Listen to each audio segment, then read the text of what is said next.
Je me garais à 2 rues du studio, je m'enroulais sous une couverture pour pas qu'on me reconnaisse, mais vraiment 4 heures avant l'enregistrement de l'émission.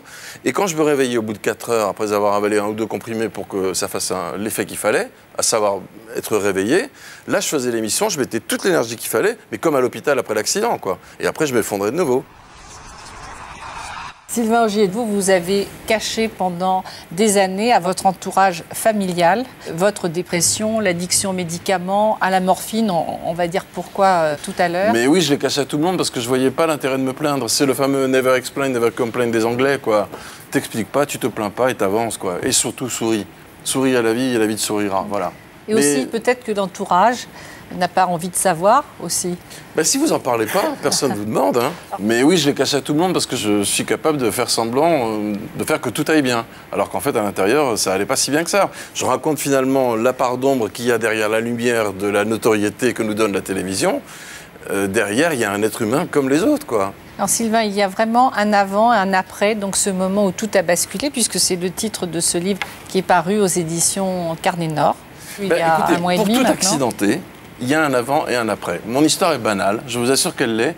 Et je me dis que si ce livre peut aider ces gens à surmonter ces épreuves, ben, j'aurais pas été inutile, voilà. J'ai fait ce livre pour ça, hein, que pour ça. Quand on lit votre livre, ce qui ressort, c'est la descente aux enfers à cause de cette douleur insupportable de ce pied que vous voulez absolument garder. Vous auriez dû être amputé. Oui, vous décidez, voilà, plein de fois. J'ai toujours refusé qu'on m'ampute parce que je voulais le garder. Il avait tenu pendant 1 heure alors que j'aurais dû me tuer à cet instant-là. Ouais, vous deviez mourir. Ouais. Oui, c'est vraiment à la suite de cette chute, j'aurais dû me tuer. Oui. Et en fait, cette douleur est devenue tellement insupportable que peu à peu, vous êtes rentré dans cet engrenage de médicaments, d'antidouleurs. On vous donnait de la morphine à l'hôpital. C'est ça. Et puis un jour, je suis tombé sur un dealer en blouse blanche, un anesthésiste qui m'a dit « J'ai un centre antidouleur et je peux vous faire une injection d'un produit qui va soulager votre douleur ». Vous pensez bien que j'y suis allé, c'était le bon Dieu, quoi. Hein. Et il m'a fait une injection d'un produit qui, d'un seul coup, vous envoie au paradis. Alors là, c'est vraiment... tous les symptômes du mal-être et de la douleur, surtout, disparaissent. Mais le problème, c'est qu'une semaine après... Alors, je lui ai dit « Combien je vous dois, docteur ?» Mais rien, juste mes honoraires, et puis voilà. Je me suis dit « Quel merveilleux docteur, quoi. C'est vraiment docteur miracle, quoi. » Et puis, 2e fois, 3e fois, et puis alors, les espaces se rapprochent. On en a de plus en plus besoin. C'est bien le problème d'ailleurs de l'accoutumance à la drogue en général. Hein. Bien sûr. Et puis il y a aussi un autre phénomène qui s'appelle l'assuétude, qui est que vous avez besoin de plus en plus de doses pour obtenir le même effet. Ce qui fait qu'au bout de 3 mois, j'étais complètement accro, quoi. Comme et que là il vous demandait de payer. Là, il vous demandait de payer. Oui, c'est pour ça que vous l'appelez dealer. Ben oui, les 3 premières fois, je lui ai dit combien je vous dois, il m'a dit rien. Et puis la 4e fois, il m'a dit ah, ce coup-ci, ça va coûter un petit peu plus cher. Et puis c'était devenu de plus en plus cher, jusqu'à ce que je découvre que, évidemment, c'était un voyou qui, j'espère, n'opère plus dans le corps médical, mais ça, j'en sais rien du tout.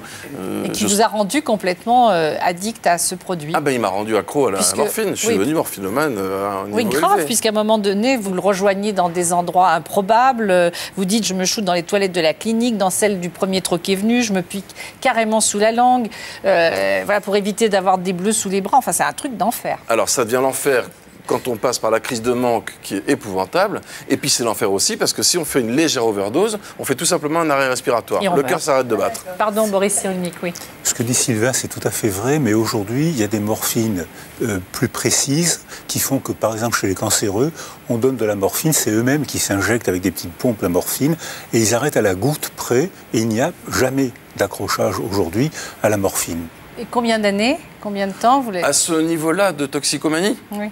Quelques mois. Quelques mois. Oh oui, j'ai vite compris. Et le temps global, ça a duré plusieurs années. Ça a été terrible. Oui, mais ça, je le traitais avec des petits comprimés qui étaient assez puissants. Je faisais des cocktails moi-même pour essayer de supprimer cette douleur.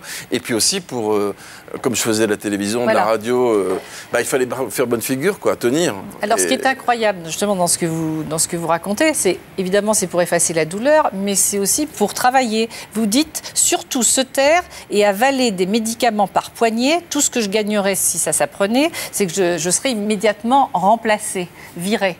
On connaît le métier, hein. Vous savez comment ça se passe, pas que dans notre métier, mais enfin dans le PAF, comme on dit, c'est vite fait d'être exécuté d'une balle dans la tête. Hein.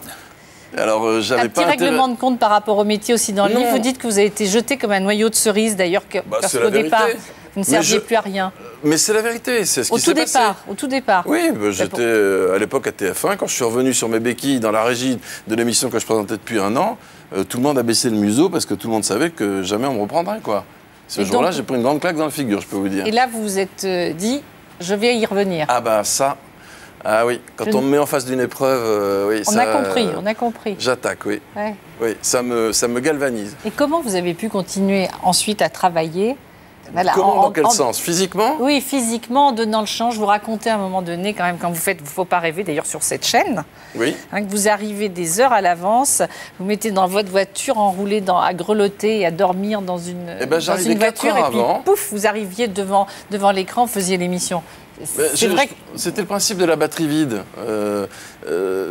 C'est-à-dire, je me garais à 2 rues du studio, je m'enroulais sous une couverture pour pas qu'on me reconnaisse, mais vraiment 4 heures avant l'enregistrement de l'émission.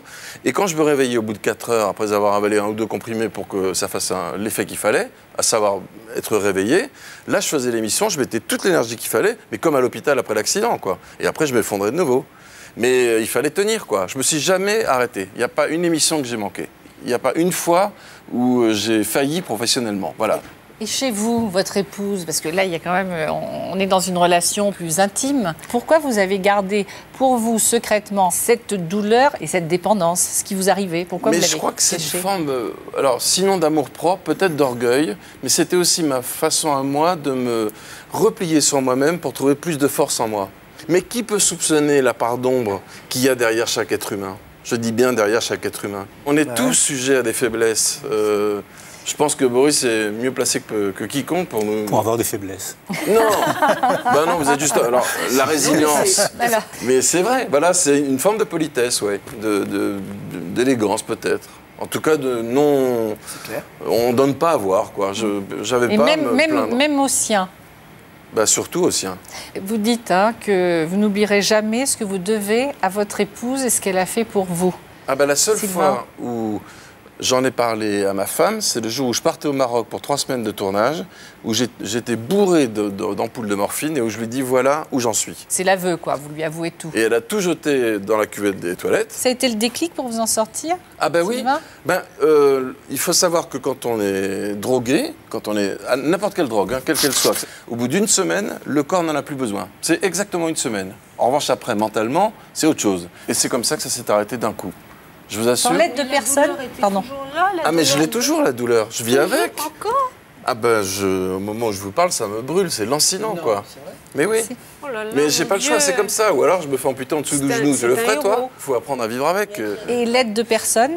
Un psy vous a aidé? Ah bah si, j'ai fait 20 ans de psychothérapie. Ah oui, oui, bien sûr. Et j'ai été accompagné par quelqu'un qui m'a même amené à une démarche spirituelle qui m'a permis de retrouver à m'élever l'âme, disons, et à me rendre beaucoup, beaucoup plus fort. Et c'est à la suite de ça, d'ailleurs, que tout est reparti de plus belle. Hein.